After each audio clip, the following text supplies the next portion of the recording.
दोस्तों पुष्पा इम्पॉसिबल में आप लोग देख सकते हैं कि जब सबके सामने यहाँ पर कोटक सर की सच्चाई आ जाने वाली है तो दोस्तों यहाँ पर रजत काफी ज्यादा इमोशनल हो जाता है और पुष्पा जी के गले रखकर रोना शुरू कर देता है और साथ ही कहता है कि पुष्पा जी आपकी मेहरबानी कि आप मुझे माफ कर दीजिए, आपने यहाँ पर सिर्फ और सिर्फ मेरी वजह से बहुत ही ज्यादा मुश्किल सही है। तो दोस्तों पुष्पा कहते हैं कि खबरदार, अगर आइंदा कोई ऐसी बात की, मैंने तेरी वजह से कुछ नहीं सहा बल्कि गलती मुझसे हुई थी और मैंने अपनी गलती स्वीकार भी की है, इसलिए मैं तुझे कहती हूँ कि सब पुरानी बातों को भूल जा और अब नई जिंदगी का आगाज करते हैं। चल आ, वही दोस्त जो कि पहले हुआ करते थे दोबारा से कॉलेज के अंदर मौज मस्ती किया करेंगे। अब दोस्तों जब पुष्पा इतनी अच्छे तरीके से यहाँ पर रजत को समझाती है तो रजत भी काफी ज्यादा खुश हो जाता है, लेकिन रही बात जो नैना है वो तो काफी ज्यादा जल ही रही होती है क्योंकि वो देखती है कि यहाँ पर जो पुष्पा इम्पॉसिबल है उसको इंटर्नशिप के एग्जाम में यहाँ पर दोबारा से दाखिल कर लिया गया है। अब दोस्तों यहाँ पर रजत दोबारा से माफी मांगता है यहाँ पर कोयल से और कहता है कि कोयल, अगर सच में मुझे पता होता कि तुम लोग शादीशुदा हो तो मैं कभी ऐसी हरकत करता ही नहीं, मुझे सच में नहीं पता था। मैं तुम्हारे से भी माफी मांगना चाहता हूँ और यहाँ पर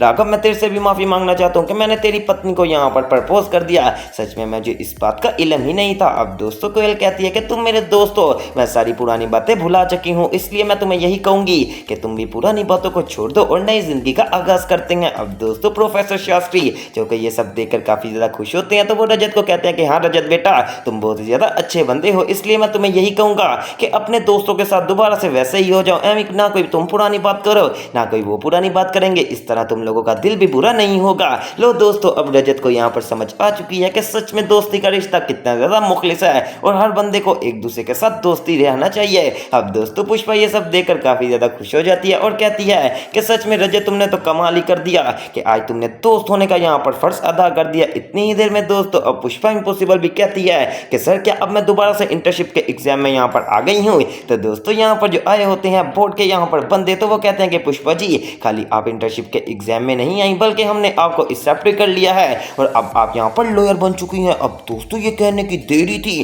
कि पुष्पा यहाँ पर और भी ज्यादा इमोशनल हो जाती है और बहुत ही ज्यादा जोर से रोना शुरू कर देने वाली है। अब दोस्तों प्रोफेसर शास्त्री सब ये सब देखते हैं तो वो पुष्पा इम्पॉसिबल का हाथ पकड़ते हैं और कहते हैं कि पुष्पा जी आपको बहुत ही ज्यादा मुबारक हो। तो पुष्पा रोना शुरू कर देती है। प्रोफेसर कहते हैं कि पुष्पा ये रोने का मौका नहीं है, ये आपकी मेहनत का आपको सिला मिला है और मैं आपसे यही कहना चाहूंगा कि आप इस चीज को डिजर्व भी करती थी क्योंकि आपने सच में बहुत ही ज्यादा मेहनत की है, इसलिए आपको यहाँ पर स्माइल करके मुझे थैंक यू बोलना पड़ेगा। अब दोस्तों पुष्पा यहाँ पर हंसना शुरू कर देती है और एक अच्छी सी स्माइल देकर प्रोफेसर शास्त्री का शुक्रिया अदा करती है। ये सब देखकर जो कॉलेज के प्रिंसिपल है वो भी काफी ज्यादा खुश हो जाते हैं। लो दोस्तों जिसके लिए हमारी पुष्पा इतनी ज्यादा मेहनत कर रही थी कि वो यहाँ पर इंटर्नशिप के एग्जाम में कामयाब हो जाए, आखिरकार वो यहाँ पर कामयाब हो गई सिर्फ और सिर्फ अपनी ईमानदारी और दयानतदारी की वजह से। जो जजेस हैं उन्होंने देखा कि ये बंदी तो इतनी ज्यादा यहाँ पर अच्छे तरीके और अच्छे दिल की मालिक है और हमें इसको रिजेक्ट नहीं करना चाहिए बल्कि ये डिजर्व करती है सच में एक बहुत ही ज्यादा अच्छे तरीके का वकील बनना। अब दोस्तों पुष्पा यहाँ पर जब घर आती है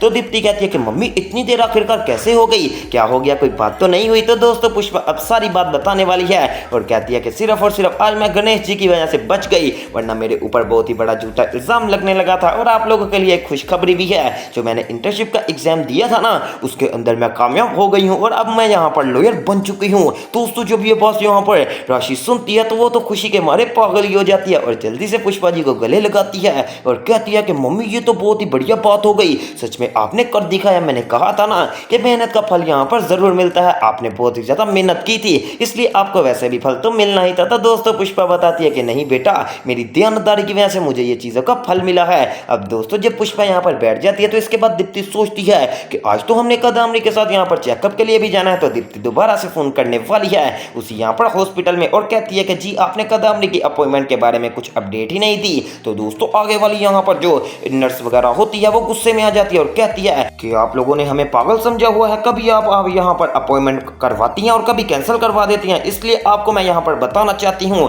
कि आपके अपॉइंटमेंट का टाइम मैंने किसी और को दे दिया और यहाँ पर आप बकवास बंद करिए। ये कहकर दोस्तों अब यहाँ पर नर्स फूड काट देने वाली है और दीप्ति सोच में पड़ जाती है कि आखिरकार ये किसने किया, मैंने तो कुछ ऐसी हरकत भी नहीं की थी। अब दोस्तों एक तरफ तो ये मसला चल रहा था, दूसरी तरफ जो प्रोफेसर शास्त्री हैं अब वो बैठे होते हैं तो उनको अचानक से यहाँ पर जुगल जी की कॉल आती है। तो यहाँ पर प्रोफेसर शास्त्री वो कॉल उठा लेने वाले हैं और जुगल जी यहाँ पर अपना इंट्रोडक्शन देते हैं। तो प्रोफेसर शास्त्री समझ जाते हैं और कहते हैं कि जी आपको कोई काम था। तो जुगल जी बताते हैं कि मैं आपको यही कहना चाहता हूँ कि मैं आपकी बेटी से मिला हूँ, आपको लगता होगा कि उसके दिल में आपके लिए प्यार नहीं, लेकिन सच्ची बात यह है कि वो आपसे अभी भी उतना ही ही प्यार करती है जितना कि बचपन में करती थी। वो बस ये चाहती है कि आप अपने आप को साबित करें और अपनी यहाँ पर सच्चाई लोगों को जरूर बताएं ताकि लोग ये समझें कि यहाँ पर जो इसकी बेटी है ये इसका बाप भगोड़ा नहीं है बल्कि एक समझदार आदमी है। अब दोस्तों प्रोफेसर शास्त्री कहते हैं कि रिया के लिए मैं कुछ भी कर सकता हूँ, लेकिन बात करने का मकसद ये है कि जुगल जी अब टाइम गुजर चुका है। तो दोस्तों जुगल कहता है कि टाइम की कोई बात नहीं, आपकी बेटी ने मुझे कहा है कि अगर मेरे पापा अभी भी अपने आप को यहाँ पर साबित कर दें कि वो सच्चे थे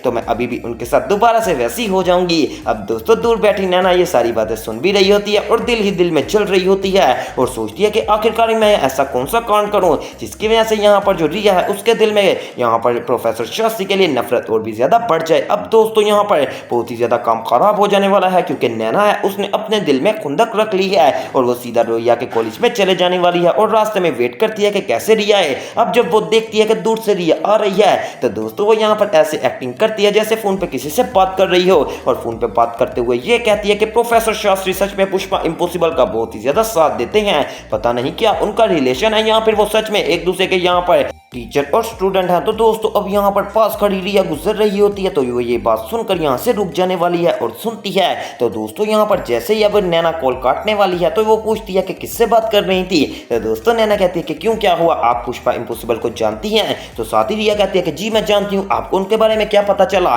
तो दोस्तों नैना 5-6 अपने से लगाकर बताती है और कहती है कि आजकल तो प्रोफेसर शास्त्री उनके पीछे पागल ही हुए पड़े हैं जैसे वो उनके साथ रिलेशन हो, लेकिन मुझे इसके बारे में पक्का यकीन नहीं। लेकिन आजकल तो रिलेशन वाले भी ऐसे नहीं करते जैसे प्रोफेसर शास्त्री और पुष्पा इम्पॉसिबल एक दूसरे के साथ किया करते हैं। अब दोस्तों यहाँ पर ये बात करके रिया के दिल में दोबारा से नफरत पैदा कर रही है यहाँ पर नैना, जो कि बहुत ही ज्यादा गलत हरकत है। दूसरी तरफ दोस्तों अब यहाँ पर आप लोगों को याद होगा कि कदामनी ने जाना था अपॉइंटमेंट के लिए। तो दोस्तों अब दीप्ति बहुत ही ज्यादा मुश्किलात के साथ दोबारा से अपॉइंटमेंट करवा लेती है और पुष्पा आकर कहती है कि चलो कदामनी तुम इनके साथ चली जाओ ताकि हमें भी तो पता चले और बच्चे को भी कुछ ना हो। अब दोस्तों कदामनी बहुत ही ज्यादा मुंह वगैरह लपेट कर यहाँ से चले जाने वाली है दीप्ति वगैरह के साथ और जैसे वो डॉक्टर के पास पहुंचते हैं तो डॉक्टर सबके यहाँ पर चेकअप वगैरह कर लेते हैं और जैसे रिपोर्ट आने लगती है तो पहले रिपोर्ट्स आ जाती हैं यहाँ पर दीप्ति की। तो दोस्तों दीप्ति को यहाँ पर कदामनी कहती है कि तुम लोग चले जाओ, मैं अपनी रिपोर्ट्स लेकर आ जाऊंगी। तो अब दोस्तों दीप्ति वगैरह यहाँ से चली जाती है और जब कदामनी अकेली होती है तो डॉक्टर्स लाकर कदामनी को कदामनी की रिपोर्ट देते हैं। अब दोस्तों जब कदामनी अपनी रिपोर्ट पकड़ती है तो रास्ते में अपनी रिपोर्ट चेंज कर लेने वाली है और आकर पुष्पा जी को रिपोर्ट दिखाती है और कहती है कि ये देखिए रिपोर्ट में साफ साफ दिखाया जा रहा है कि यहाँ पर जुगल जी का बच्चा बहुत ही ज्यादा सेहतयाब है, आप लोग इसको देख भी सकते हैं। अब दोस्तों दीप्ति देखकर तो काफी ज्यादा परेशान हो जाती है कि इनका तो बच्चा है ही नहीं था, आखिरकार इन्होंने क्या किया। क्योंकि दोस्तों दीप्ति एक दफा यहाँ पर कुछ ना कुछ कर सकती थी, बार बार तो नहीं ना करेगी। तो कदामनी कहती है कि दीप्ति जो तो मेरे ऊपर यहाँ पर चाले चल रही है मैं तुझे बहुत ही जल्द यहाँ पर खराब कर दूंगी। दूसरी तरफ दोस्तों अब कदामनी के लिए बहुत ही बड़ी मुसीबतें आने वाली हैं क्योंकि जो मेन नर्स थी जिसने यहाँ पर चेकअप किया था यहाँ पर कदामनी का वो चोल में आ जाने वाली है और वो सीधा मिलती है जुगल जी से। तो दोस्तों आने वाले एपिसोड देखना मिस मत कीजिएगा और मेरे चैनल स्पाइसी एंटरटेनमेंट को सब्सक्राइब करें।